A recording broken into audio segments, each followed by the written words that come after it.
আরেকটি মাসলা আপনাদের সম্মুখে বয়ান করতে চাই। আগামীতে আমাদের কয়েকদিন পর সম্ভবত 18 তারিখ গিয়ে রাত্রিতে মনে হয় তারাবির নামাজ পড়তে হতে পারে। তো আমরা 20 রাকাত তারাবি পড়ি, ঠিক না বেটি? আল্লাহর নবী সাল্লাল্লাহু আলাইহি ওয়াসাল্লাম থেকে দুর্বল সনদে, জয়ীফ সনদে 20 রাকাত তারাবিও প্রমাণিত আছে, 8 রাকাত তারাবিও প্রমাণিত আছে। জয়ীফ সনদে, সহি সনদে তারাবির রাকাত সংখ্যা রাসূলুল্লাহ থেকে প্রমাণিত নাই। যারা আল্লাহর নবী থেকে তারাবি প্রমাণ করে বুখারীর হাদিস পেশ করে, মা আয়েশাকে জিজ্ঞাসা করা হলো নবী পাকের নামাজ রমজান মাসে কেমন ছিল, তো মা আয়েশা উত্তরে বললেন রমজানের বাইরে নবী পাক 11 রাকাতের বেশি পড়তেন না। রমজানের বাইরে আল্লাহর নবী 11 রাকাতের বেশি পড়তেন না। এই হাদিসকে নিয়ে বলে যে আল্লাহর নবী 8 রাকাত তারাবি পড়তেন, 3 রাকাত বেতর পড়তেন। এই জন্য লামাযহাবী বলে যে আমরাও 8 রাকাত তারাবি পড়ি, 3 রাকাত বেতর পড়ি। তাদেরকে আমি বলতে চাই, ভাই এখানে রমজানের বাইরে মানে 12 মাস নবী পাক 11 রাকাত পড়তেন। তো তুমি 12 মাস পড়ো, 11 মাস বাদ দিয়ে 1 মাসের জন্য লিখছো, এটা তো চিটারি করা হলো না, কি বলেন? এটা তো মুনাফিকি করা হলো।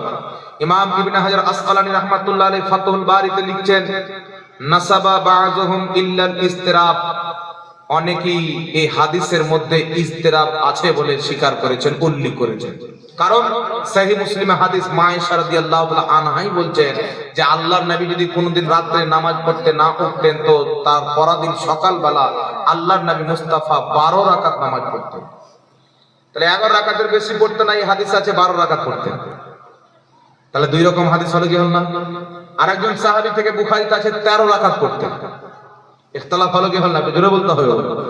এই জন্য পৃথিবীর মুসলমান এই হাদিসের মধ্যে কিছু লোক ইসতিরাবের কথা বলেছেন, আর ইমাম ইবনে হাজার আসকালানী বলেছেন এটা হচ্ছে তাহাজ্জুদের হাদিস।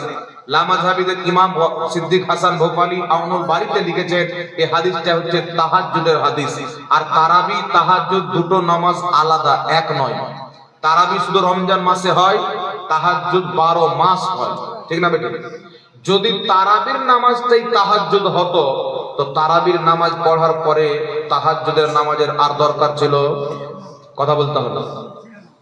তাহাজ্জুদের যেমন শুক্রবারে আমরা নামাজ পড়ি, শুক্রবারে যেখানে জুম্মা ওয়াজিব আছে, ফরজ আছে, জুম্মার নামাজ পড়লে যেমন যোহরের নামাজ সাকিত হয়ে যায়, পড়ার দরকার থাকে না, তেমনই ভাবে তারাবির নামাজ যদি তাহাজ্জুদ হতো তো তারাবি পড়ার পর তাহাজ্জুদ পড়ার দরকার পড়তো না।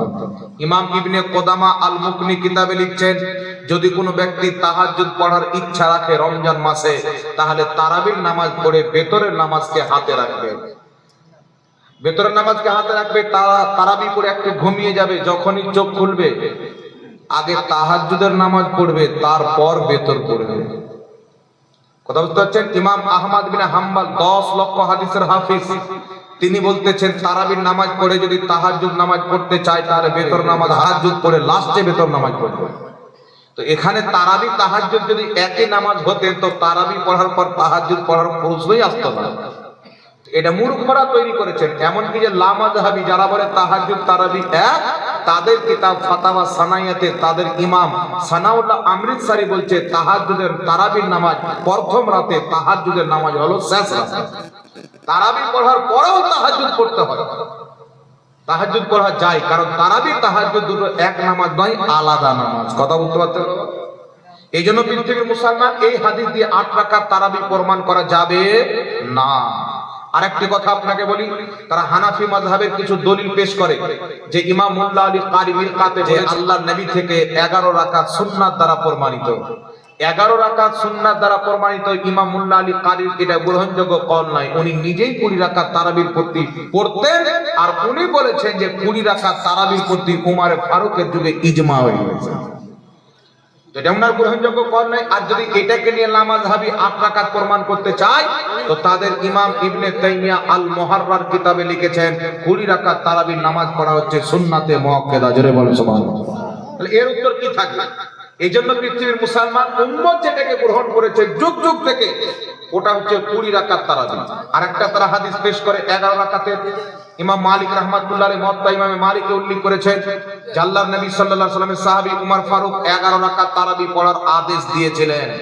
এই হাদিস যিনি বর্ণনা করেছেন ইমাম মালিক রাহমাতুল্লাহ আলাইহি থেকে সহিহ সনদে 11 রাকাতের কথা কোন কিতাবে উল্লেখ নেই। ইমাম মালিক 11 রাকাত পড়তেন এই কথা কোন কিতাবে উল্লেখ নেই সহিহ সনদ দ্বারা। ওনার বিশুদ্ধ কল হচ্ছে ইমাম মালিকও 20 রাকাত তারাবির নামাজ পড়তেন। সুবহানাল্লাহ। আর এখন যারা মালিকি মাযহাবের লোক আছে ইনারাও 20 রাকাত তারাবি পড়েন। সুতরাং যিনি 11 রাকাতের কথা বর্ণনা করেছেন উনি নিজেই 20 রাকাত তারাবি পড়তেন, তো ওনার বর্ণনা দিয়ে দলিল দেওয়া বেকার, কোনো কাজে লাগবে না। উনি নিজেই হাদিসের প্রতি আমল করেননি। দ্বিতীয় কথা, ইমাম ইবনে আব্দুল বার বলছেন যেই ব্যক্তি 11 রাকাতের, এটা হচ্ছে বর্ণনাকারীর ভুল, উনি ভুল করে 11 রাকাতের কথা বলেছেন, সহিহ হচ্ছে 20 রাকাতের কথা। জোরে বল সুবহানাল্লাহ। ইমাম হযরত উমর ফারুক রাদিয়াল্লাহু তাআলা আনহু কত রাকাত তারাবির আদেশ করেছিলেন? আচ্ছা বাবা, একটা লক্ষ্য করে শুনেন যে আমাকে একটা কথা বলেন। যদি আমাদের দাবি হচ্ছে হযরত উমর ফারুক 20 রাকাতের হুকুম করেছিলেন, লামাযহাবের দাবি হচ্ছে 11 রাকাতের হুকুম করেছিলেন, তাহলে আমি আপনাদেরকে বলতে চাই যদি উমর ফারুক 11 রাকাতের হুকুম করে থাকেন তো উনার জামানাতে কত রাকাত তারাবি হওয়ার কথা? 11 রাকাত। 11 রাকাত যদি আদেশ করেন তো 11 রাকাত তারাবি হওয়ার কথা না, কি বলেন? তো হযরতে উমর ফারুকের জামানাতে পড়া হতো 20 রাকাত, তো হযরত উমর ফারুকের জামানায় 11 রাকাত পড়া হতো, এই মর্মে কোনো সহিহ হাদিস নেই। 20 রাকাত সাহাবা তাবিঈনগণ পড়তেন। সুনানুল কুবরা লিল বাইহাকিতে সহিহ হাদিস, যেটাকে ইমাম নাওয়ী রাহমাতুল্লাহ আলাইহি নিজের খুলাসা কিতাবে সহিহ বলেছেন। সুবহানাল্লাহ। তো উমর ফারুক যদি 11 রাকাতের হুকুম করতেন তো সাহাবা তাবেঈগণ 20 রাকাত কেন পড়লেন? তারপরে হযরতে মাওলা আলী রাদিয়াল্লাহু তাআলা আনহুর যুগে 11 রাকাত তারাবি হয়নি, 20 রাকাত তারাবি হয়েছে। ইব্রাহিম নাখঈ রাহমাতুল্লাহ আলাইহি সাহাবা তাবেঈনদের যুগে 11 রাকাত তারাবি হয়নি, তারা 20 রাকাত পড়েছেন। তো হযরত উমর ফারুক যদি 11 রাকাতের হুকুম করতেন তো সবাই 20 রাকাত কেন পড়লেন? এখান থেকে বোঝা যায় 11 রাকাতের বর্ণনাটি বর্ণনাকারী ভুল করে বলেছেন যে সহিহ, তাই উমর ফারুকের যুগে, হযরতে আলীর যুগে, তারপরে তাবেঈন যুগে, আর চার মাযহাব ইমাম শাফি, ইমাম মালিক, ইমাম আহমদ বিন হাম্বল, ইনাদের যুগে সবাই 11 রাকাত নয়, সবাই 20 রাকাত তারাবি পড়তেন। আর ইমাম শাফি রাহমাতুল্লাহ আলাইহি বলছেন, ইমাম তিরমিজি শরীফের প্রথম খণ্ডে উল্লেখ করেছেন যে আমি মক্কা শরীফে দেখলাম কাবা ঘরে সবাই 20 রাকাত তারাবি পড়তেন। জোরে বলতে হবে সুবহানাল্লাহ। তো 20 রাকাত তারাবি মক্কার মাটিতে সাহাবার যুগ থেকে চলে আসছে। লকডাউনে এসে নজদি হুকুমত কাটছাট করে মনে হয় 10 রাকাত রেখেছে। তো যেটা যুগ যুগ থেকে চলে আসছেন বাবা, এটাই হচ্ছে সহিহ হাদিসের রুলস, হচ্ছে নিয়ম, হচ্ছে আমল। যদি যুগ থেকে চলে আসে, সালাফদের থেকে চলে আসে, তাদের বিপক্ষে যদি কোনো হাদিস পাওয়া যায়, হাদিসের সনদ যদি সহিহ হয়, সেটার প্রতি আমল করা যাবে না। যেটা যুগ যুগ থেকে চলে আসছেন ওটার প্রতি আমল হবে, কারণ সালাফরা এই হাদিসের প্রতি আমল করেনি। নিশ্চয়ই কোনো কারণ আছে যেটা সালাফরা জানতেন, কারণ ওদের চাইতে আমরা বেশি হাদিস বুঝি না। কথা বুঝতে পারছেন কি না? ওনারা হাদিস বেশি বুঝতেন, এই জন্য 20 রাকাত তারাবি পড়তে ইজমা পর্যন্ত বলা হয়েছে। ইমাম মুল্লা আলী কারি নিজের কিতাব মিরকাতের মধ্যে লিখছেন, হযরত উমর ফারুকের জামানায় প্রত্যেক সাহাবী 20 রাকাতের প্রতি ঐকমত পোষণ করেছেন। লামাযহাবীদের ইমাম সিদ্দিক হাসান বুখারী আমনুল বারী কিতাবে লিখছেন 20 রাকাতের প্রতি সাহাবায়ে কেরাম ঐকমত পোষণ করেছে। আমি আপনাকে বলতে চাই পৃথিবীর মুসলমান সমস্ত সাহাবী যখন 20 রাকাতের প্রতি ঐকমত পোষণ করেছেন, তাহলে আপনারা বলেন সাহাবীর চাইতে আজকের মৌলবী কি শরীয়ত বেশি বুঝে?